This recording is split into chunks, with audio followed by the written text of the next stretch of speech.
తెలంగాణలో మంత్రులందరూ కూడా వారి వారి నియోజకవర్గాలకు రివ్యూ పెట్టుకొని అనేక డబ్బులు తీసుకెళ్తున్నారు. నిజామాబాద్ జిల్లా అభివృద్ధి కోసం పాటుపడట్లేదు నిజామాబాద్ జిల్లాకు చెందిన నేతలు. అదేవిధంగా నిజామాబాద్ జిల్లాకు సంబంధించిన నాయకుడు తెలంగాణ రాష్ట్ర పిసిసి అధ్యక్షుడు మహేష్ కుమార్ పై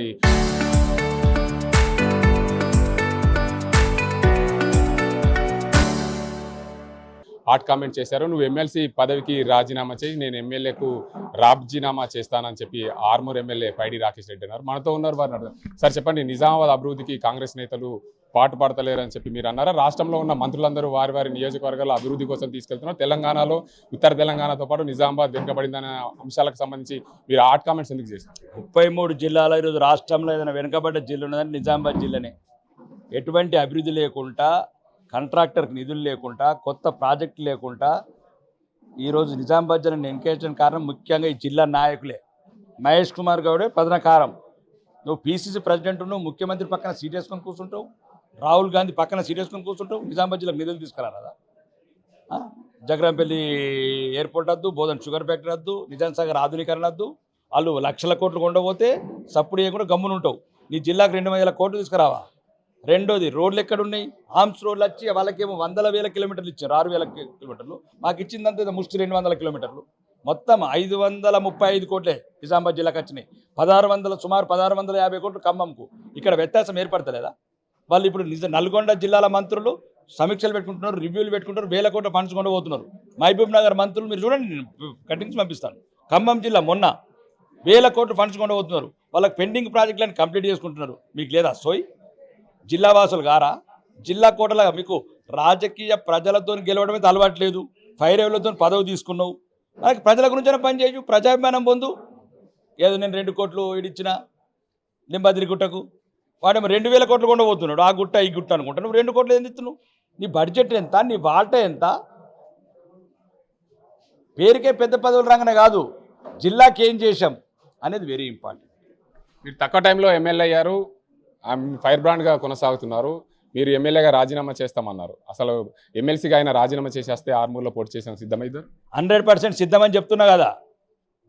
చవకబారు మాటలు మాట్లాడద్దు అంటున్నాను. నేను ఏమన్నానంటే, ఆయన ఏదో ఒక సమావేశంలో నా నియోజకవర్గం కూడా కాదు, అతను ఆ పక్క జిల్లా వలసజీవి. ఏదానికి రాజకీయ ఉద్దేశం ఇంకో రకంగా మాట్లాడు. నేను చేసిన అవినీతి గురించి కావచ్చు, ఇంకా వేరే కావచ్చు, నువ్వు తీసుకొచ్చిన అభివృద్ధి పనుల గురించి చెప్పు. నువ్వేమంటావు? ఒక్కసారి ఎమ్మెల్యే అంటే నువ్వు 30 ఏళ్ళ నుంచి అసలు ఒక ప్రజాప్రతినిధిని ఎన్నుకోగలే కదా. నేను 3 నెలల ఎమ్మెల్యే అయినా 30,000 ఓట్లతోని, ప్రజల అభిమానంతో, ప్రజల నిర్ణయంతో, ప్రజాక్షేత్రంలో నిలిచి గెలిచిన నేను. నువ్వు మీరైనా బీఫామ్లు అమ్ముకున్నారు, మీ కోటలు వచ్చినాయి. ఎక్కడి నుంచో పక్క జిల్లా నుండి తీసుకొని పోటీకి పెట్టినవిడ నీ స్థానంలో. కాబట్టి మహేష్ కుమార్ నువ్వు బహిరంగంగా ఛాలెంజ్ చేస్తున్నా, ఇప్పటి కూడా రెడీ.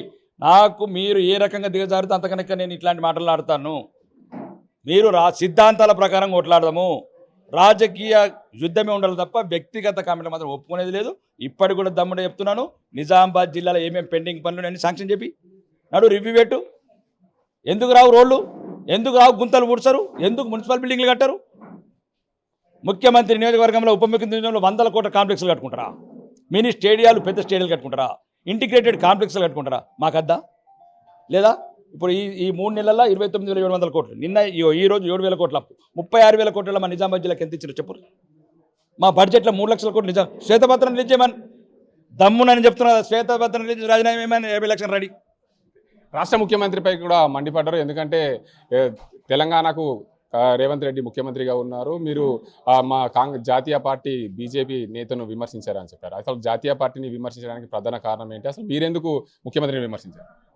ఆయన జాతీయ పార్టీ నాయకుడు మా నితిన్ నబీన్ గారు 26 సంవత్సరాల మొదటిసారి ఎమ్మెల్యే, 7 సార్లు ఎమ్మెల్యే అయిండు. ఈరోజు ప్రపంచంలోనే అతిపెద్ద పార్టీ ఆయనకు ప్రెసిడెంట్గా ఎన్నికైంది చిన్న వయసులో.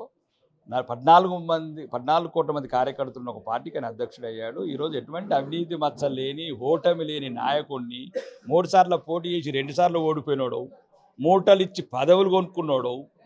నువ్వు ఆ రకంగా నీ స్థాయిని మించి మాట్లాడద్దు ముఖ్యమంత్రి, కొద్దిగా జాగ్రత్త ఉండని చెప్తున్నావు.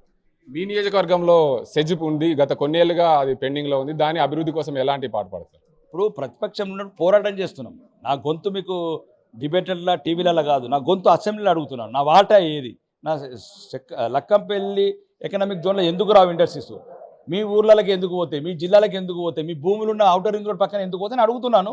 దానికి ఒకవేళ మహేష్ కుమార్ గౌడ్ పిసిసి ప్రెసిడెంట్ స్థాయి అనుకుంటే నేను ఎందుకు చేసినారు డమ్మీ అనుకుని ఏం తెలియదు అటుకైనా ఒక ఇచ్చిర్రు రేవంత్ రెడ్డి పిచ్చోడేం కాదు కాబట్టి మీకేం చావలేదు ఏదో చిన్న చిన్న పనులు చేసుకొని బత్తరు వీళ్ళు జిల్లా గురించి అడగారు ప్రజల గురించి అడగారని ఇచ్చిండు కాబట్టి ఇప్పటికన్నా మీరు నిజామాబాద్ జిల్లా పుత్రులు అయితే నిజామాబాద్ తల్లిని అందరం కలిసి ఆదరించుకుందాం నిజామాబాద్ పార్టీలకు అతీతంగా ముఖ్యమంత్రి దగ్గరకు పోదాం మన శ్వేతపత్రం ప్రకారం మహబూబ్ నగర్ నల్గొండ ఖమ్మంకి ఏం నిధులు ఇచ్చారో ఆ నిధులు తీసుకొస్తేనే మీకు రాజకీయాల్లో భవిష్యత్తులో ప్రజలు అంతో ఇంతో డిపాజిట్లను ఉంచుతారు. మొత్తంగా చూసుకోవచ్చు రాష్ట్రంలో ఏదైతే ఇతర నియోజకవర్గాలకు నిధులు ఎలా తీసుకెళ్తున్నారో దానిపైన శ్వేతపత్రం విడుదల చేయాలి. మా నిజామాబాద్ జిల్లాకు ఎందుకు నిధులు ఇవ్వట్లేదని చెప్పి మేము అడుగుతున్నాం. దమ్ము ధైర్యం ఉంటే మహేష్ కుమార్ గౌడ్ రాజీనామా చేయాలి, మా ఆర్మూర్లో పోటీ చేయాలి, నేను సిద్ధమే అని చెప్తున్నారు ఆర్మూర్ ఎమ్మెల్యే పైడి రాకేష్ రెడ్డి. ఇది ఇక్కడ పరిస్థితి. కెమెరా జగదీష్తో గంగారెడ్డి RTV నిజామాబాద్.